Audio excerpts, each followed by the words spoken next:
So this week, the Colorado legislature made a really big decision on housing policy that's been flying under the radar for most people because it wasn't even in committee yet. House Bill 1036, the so-called vacancy tax, that was a new bill for this session, just died in committee, and that's probably a good thing. I know if you're struggling to afford housing in Colorado, especially in these like mountain resort towns, that might sound counterintuitive, but stick with me here because this bill had some serious problems and there are actually better housing solutions moving through legislature right now that deserve our attention. By the end of this video, I hope that you'll understand why this bill was fundamentally flawed and could have actually harmed housing, affordable housing in our area. And more importantly, I'm going to give you some tips on the bills you should be watching if you care about housing affordability in Colorado. I'm Jessica Cheriton. I'm a Colorado realtor and I live and work in Salida, Colorado, which is a mountain town with lots of home vacancies. So this bill would have really affected my market and not in a positive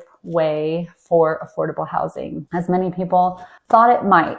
So you're not going to take, this is just one example, but like a $2 million house and be able to fit 6 local workers in it.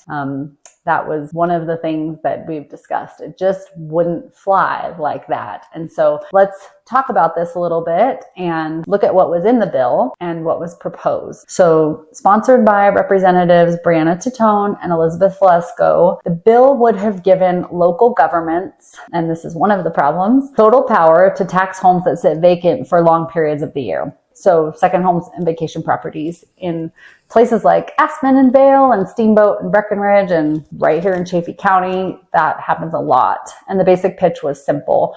In Summit County, 61% of homes are not primary residences. And that number's flipped actually for Salida. More than 61% are. In many mountain counties, it can be over 30%. And people need to earn a lot of money to even be able to afford medium-priced homes. And over half of the workers that live in a mountain community end up commuting from pretty far away to get to work in these mountain towns. So that being said, they were hoping to raise money for affordable housing and maybe incentivize owners to rent out their properties to local workers instead, which sounds reasonable on the surface, right? The bill even required voter approval before a community could actually implement the tax. That would be good. Local control addressing a real crisis. So what's not to like about this? Well, there's quite a bit. Actually, in my opinion, let's look at some of the flaws. And especially if we have something like this come up again. Problem number 1, it's a tax on property rights that targets people that don't even have representation in the area. So the fundamental issue is that the people that would be paying this tax don't get to vote on it at all. And by definition, these aren't their primary homes, so they don't have addresses here. So they would not be voting on their property because they don't live full-time in the mountain communities where these vacation homes or second homes are. So you're essentially creating taxation without representation, which is not okay. And that's not a small problem. It's a foundational democratic principle that we would be violating if we had moved along with this bill. Problem number 2, it wouldn't actually increase the housing supply. This is the biggest one in my mind because multiple opponents, including the Colorado Association of Home Builders, pointed out that vacancy taxes don't create one single new home. They just redistribute existing housing stock and collect revenue that then has to be like pooled and put somewhere. But here's the kicker. The CEO of the Home Builders Association testified that these taxes could actually reduce construction in Colorado. And that's what I saw as the biggest issue because many builders in resort areas rely on buyers who want vacation homes. And if that market dries up, and it could in Colorado with a bill like this, you get less development, not more. Problem number 3, let's hold up the right fingers here. The bill was poorly defined and definitely seemed to hit the wrong targets. That problem number 2 that we just discussed being one of them. The bill left it completely up to the local governments to define what counts as vacant. That's a huge issue. It meant the tax could have hit homes that are built but haven't even sold yet, which would also harm builders, also making new construction and development more expensive. Apartments with rising vacancy rates due to increased supply, which would also harm local workers. A lot of them live in apartments or multifamily homes. It could define people on short-term rental waiting lists in places like Breckenridge, where the wait list stretches on for years. And even though they exempted licensed short-term rentals, what about the unlicensed ones that are just waiting to get a permit? So it's solving the wrong problems. This is problem number 4. The real issue, as one policy expert put it, is in Colorado, we don't need more taxes or revenue schemes. It's the land use restrictions that are really hurting us and the regulatory barriers that prevent housing from being built in the first place at all.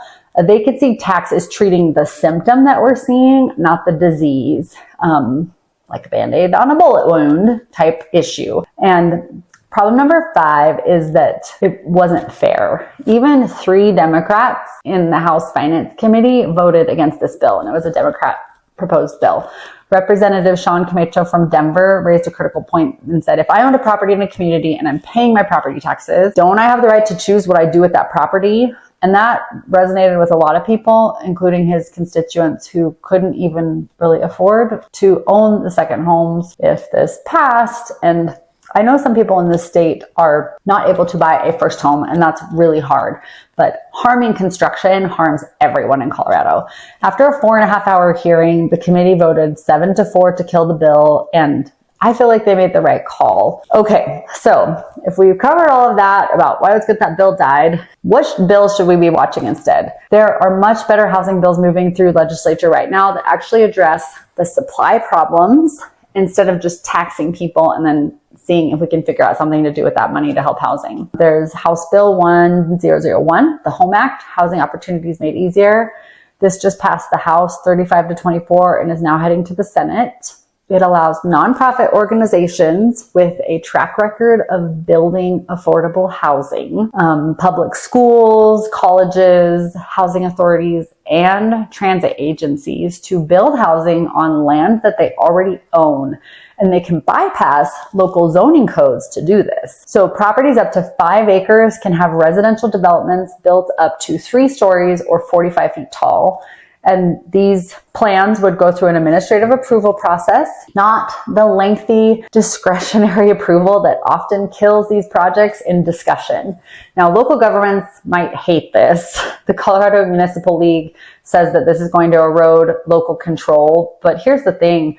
We have 106,000 unit housing shortage in Colorado, and that is not a made up number. A real number and it's why so many people are struggling to find places to live.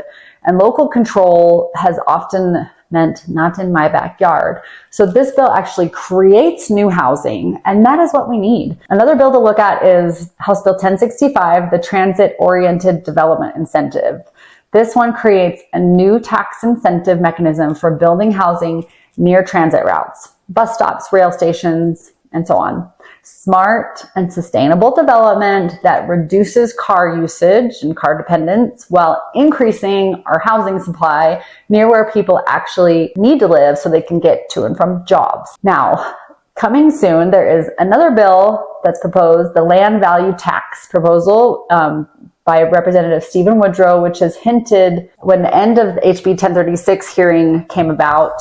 He said he's working on a bill that will allow land value tax systems. And this is fascinating because instead of taxing buildings, which discourages improving the building, you tax land based on its highest value use. And this incentivizes denser development and penalizes speculative land banking. This could be a game changer in Colorado if it's done right. That will be really interesting to watch. Also, we need to look at Senate Bill 1, which is county housing authority funding. It's already been introduced. This removes restrictions on counties using property taxes revenue to support workforce housing and housing authorities. It removes a lot of red tape, unlocks funding. It could be simple and effective. Something else to watch. I get the frustration that led to House Bill 1036 happening. When you see empty mansions sitting around while some people are commuting to work 2 hours each way, it is deeply unfair. And these feelings, it's important to remember, don't always make good policy. The bills that are actually moving forward right now, like the Home Act, the transit incentive, and county funding flexibility, these are addressing the real issue instead of just the symptom. We don't have enough housing and we need to make more of it. And the vacancy taxes were not going to, that tax money may not even go to building new units. So to me, that bill dying was good news. But the better news to me is that there are real solutions actually on the table this legislative session. Keep your eye on House Bill 1001 especially. That's where some of the action will be. If you want to stay informed, follow the Colorado General Assembly's bill tracker and consider reaching out to your state legislators about the bills that actually matter. Housing Colorado, Colorado Municipal League, and legislative websites all have great resources, and you can ask. I review these things, think about them, love to talk about them. Thank you for watching. If you found this helpful at all, please drop a like, please subscribe. I will be following these housing bills all throughout the legislative session, and I'll update you again and talk to you about what actually matters for the future of Colorado. See you next time.